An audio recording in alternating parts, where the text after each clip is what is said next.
flot de femmes.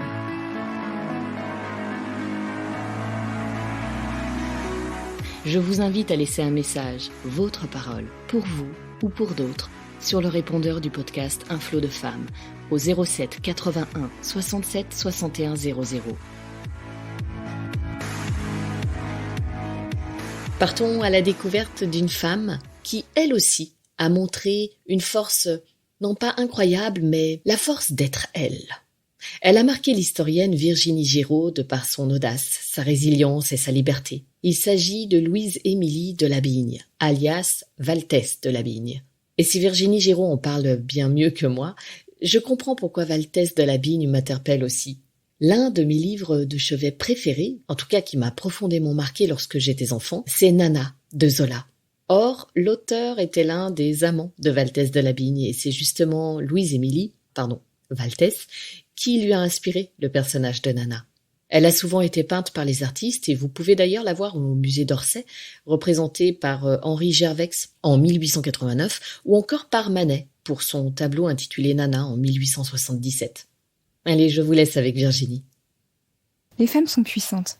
Il ne faut croire ni celles ni ceux qui vous diront le contraire. Je m'appelle Virginie Giraud, je suis docteure en histoire et je travaille depuis 17 ans sur l'histoire des femmes. Il y a une femme qui, parmi toutes celles que j'ai étudiées, me marque particulièrement par sa résilience, son audace, sa liberté.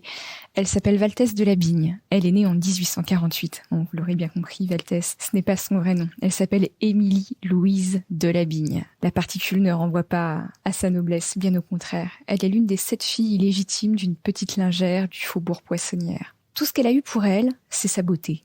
Dès son enfance, sa mère lui a répété sans cesse qu'elle était exceptionnellement belle, et c'est vrai qu'elle l'était avec sa longue chevelure rousse.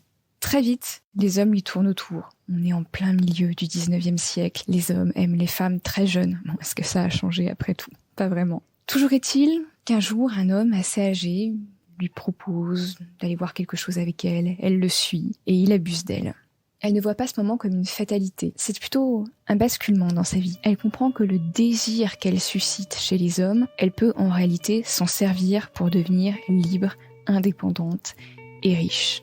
Elle est extrêmement intelligente et extrêmement indépendante pour son époque. Alors bien évidemment, en plein 19e siècle, elle n'aura pas 36 solutions. Elle va choisir la courtisanerie pour s'élever. Il ne faut pas la juger.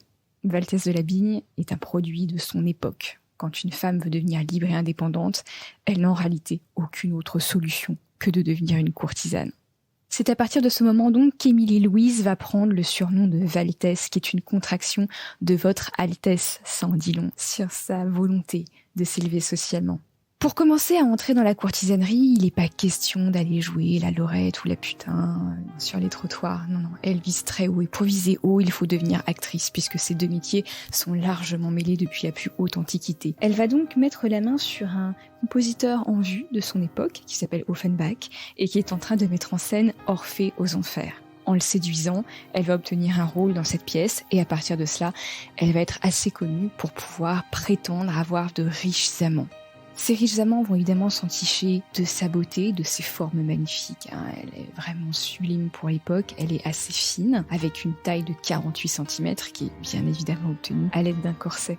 À partir de cela, elle va donc collectionner les riches amants. Ses faveurs vont valoir très cher. Elle va se faire offrir un hôtel particulier sur le boulevard Malesherbes. Elle va se faire ériger un trône, ou plutôt un lit magnifique, en velours vert et en or, pour mettre en valeur sa longue chevelure rousse. À partir de là, elle va exercer le métier de la courtisanerie avec passion. Valtès ne subit pas ce métier. Elle en a fait le choix. Elle aime les corps, elle aime jouir, elle aime faire jouir. Elle manie particulièrement bien les arts de l'amour, allant de la douceur jusqu'à la violence. Elle sait tout faire. C'est un métier qu'elle fait vraiment avec passion. Et lorsqu'elle va vieillir, elle va commencer à former d'autres jeunes femmes, parmi lesquelles Liane de Pougy, qui est l'une des grandes courtisanes de la fin de la Belle Époque avant la Première Guerre mondiale. La particularité de Valtès de Labigne, c'est que elle ne choisira pas de se marier. Certaines grandes courtisanes décident, quand elles arrivent vers la trentaine, c'est-à-dire la fin de la période la plus faste pour la prostitution, de se faire épouser par un riche client, plus jeune, plus âgé, peu importe. Valtès n'a jamais fait ce choix, puisque son choix, elle, c'était celui de la liberté. Elle a pris autant d'argent qu'elle pouvait pour vivre confortablement, puis elle est restée célibataire. Les jeunes filles qu'elle a formées par la suite étaient très souvent aussi ses amantes. Elle considérait que les hommes, c'était pour le travail et que les filles, c'était pour la tendresse. Il y a dans son parcours quelque chose d'absolument étonnant de liberté et d'indépendance pour son époque. Bien sûr, certaines pourront fustiger son choix de la prostitution, ce qui serait une véritable erreur méthodologique aux yeux d'un historien. Ce qu'il faut retenir d'elle, c'est qu'elle a eu l'audace d'être ce qu'elle voulait être et qu'elle a utilisé les armes qui étaient à sa portée. En ça, je pense qu'on peut la considérer comme un exemple pour de très nombreuses femmes. C'est cette audace, finalement, qui la caractérise, cette envie d'exister, d'être libre et d'en payer le prix aussi, parce qu'on vit à la marge de la société quand on est une prostituée et on vit encore plus à la marge de la société quand on est une femme libre et indépendante. Cette liberté, d'autres en ont payé le prix par la suite, elles se sont fait d'autres métiers. Il y avait évidemment Coco Chanel, il y a eu aussi Gisèle Halimi plus récemment.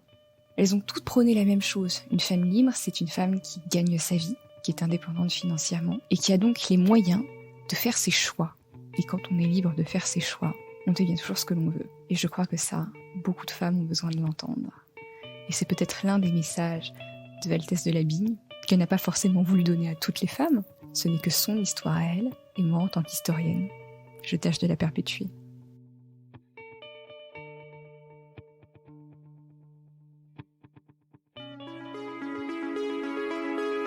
Parce qu'il y a toujours un moyen de tirer bénéfice de nos traumatismes, je vous invite à prendre conscience de vos pouvoirs clés afin de vivre pleinement. Et pour encourager les autres femmes à aller de l'avant, je vous invite aussi à laisser un message, votre parole, pour vous ou pour d'autres, sur le répondeur du podcast Un flot de femmes, au 07 81 67 61 00. Si vous aimez rester dans le flot, n'hésitez pas à le soutenir en laissant un avis 5 étoiles sur Apple Podcast ou sur la plateforme que vous aimez utiliser.